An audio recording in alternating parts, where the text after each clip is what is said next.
নমস্কার, জয় জগন্নাথ দর্শক বন্ধু। রাতিক ভিতরে 1.5 লক্ষ পার ହେଲା ସୁନା ଏବଂ ରୂପା ଦାମ 2.5 ଲକ୍ଷ ଛୁଇଁଲା ରୂପା ଦର। ସମ୍ପୂର୍ଣ୍ଣ ଖବର ଜାଣିବା ପୂର୍ବରୁ ଆପଣଙ୍କ ଭଲ ପାଇବା ସ୍ୱରୂପ ଭିଡ଼ିଓଟି ଗୋଟିଏ ଲାଇକ୍ କରି ଚ୍ୟାନେଲଟିକୁ ସବସ୍କ୍ରାଇବ୍ କରିଦିଅନ୍ତୁ ଏବଂ ନୋଟିଫିକେସନଟିକୁ ପ୍ରେସ୍ କରି ରଖନ୍ତୁ। ଏହିଭଳି ଗୁରୁତ୍ୱପୂର୍ଣ୍ଣ ଭିଡ଼ିଓ ସର୍ବପ୍ରଥମେ ଜାଣିପାରିବେ। ଭିଡ଼ିଓଟିକୁ ଶେଷ ପର୍ଯ୍ୟନ୍ତ ଦେଖନ୍ତୁ। ତା ସହିତ ଆପଣ ଏହି ନ୍ୟୁଜ୍ଟିକୁ କେଉଁ ଜିଲ୍ଲାରୁ ଦେଖୁଛନ୍ତି ଆମକୁ ତଳେ କମେଣ୍ଟ ମାଧ୍ୟମରେ ଜଣାନ୍ତୁ। ଚାଲନ୍ତୁ ଦର୍ଶକ ବନ୍ଧୁ, ଖବର ଉପରେ ନଜର ପକାଇବା। ଗହଣା କିଣିବା ପୂର୍ବରୁ ନଜର ପକାନ୍ତୁ କେଉଁ ସହରରେ କେତେ ରହିଛି ସୁନା ଦର। ତେବେ ଯଦି ଆଜି ଆପଣ ସୁନା କିଣିବାକୁ ଚାହୁଁଛନ୍ତି ବା ଯୋଜନା କରିଛନ୍ତି, ପ୍ରଥମେ ଜାଣି ନିଅନ୍ତୁ ଆଜିର ସୁନା ଦର। ଆଜି ଭାରତୀୟ ବଜାରରେ 24 କ୍ୟାରେଟ ସୁନାର 1,55,350 ଟଙ୍କା ରହିଛି। ସେପରି 22 କ୍ୟାରେଟ ସୁନା ଦର 1,44,400 ଟଙ୍କା ଛୁଇଁଛି।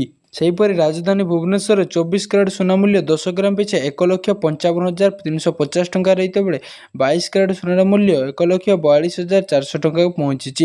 ସେହିପରି ମୁମ୍ବାଇରେ 24 କ୍ୟାରେଟ ସୁନା ମୂଲ୍ୟ 1,55,350 ଟଙ୍କା ରହିଥିବା ବେଳେ 22 କ୍ୟାରେଟ ସୁନା ମୂଲ୍ୟ 1,42,400 ଟଙ୍କା ରହିଛି। ନୂଆଦିଲ୍ଲୀରେ 24 କ୍ୟାରେଟ ସୁନା ମୂଲ୍ୟ 1,55,500 ଟଙ୍କା ରହିଥିବା ବେଳେ 22 କ୍ୟାରେଟ ସୁନା ମୂଲ୍ୟ 1,42,550 ଟଙ୍କା ରହିଛି। ଦକ୍ଷିଣ ଭାରତର ପ୍ରମୁଖ ସହର ଯଥା ଚେନ୍ନାଇରେ 24 କ୍ୟାରେଟ ସୁନା ମୂଲ୍ୟ 1,56,220 ଟଙ୍କା ରହିଥିବା ବେଳେ 22 କ୍ୟାରେଟ ସୁନାର ମୂଲ୍ୟ 1,43,200 ଟଙ୍କା ରହିଛି। ପୂର୍ବ ଭାରତର ପ୍ରମୁଖ ସହର ଯଥା କୋଲକାତାରେ 1,55,350 ଟଙ୍କାରୁ 22 କ୍ୟାରେଟ ସୁନାର ମୂଲ୍ୟ 1,42,400 ଟଙ୍କା ରହିଛି। ଅନ୍ୟପଟେ ରୂପା ମୂଲ୍ୟ କିଲୋ ପିଛା 2,70,000 ଟଙ୍କା ରହିଛି।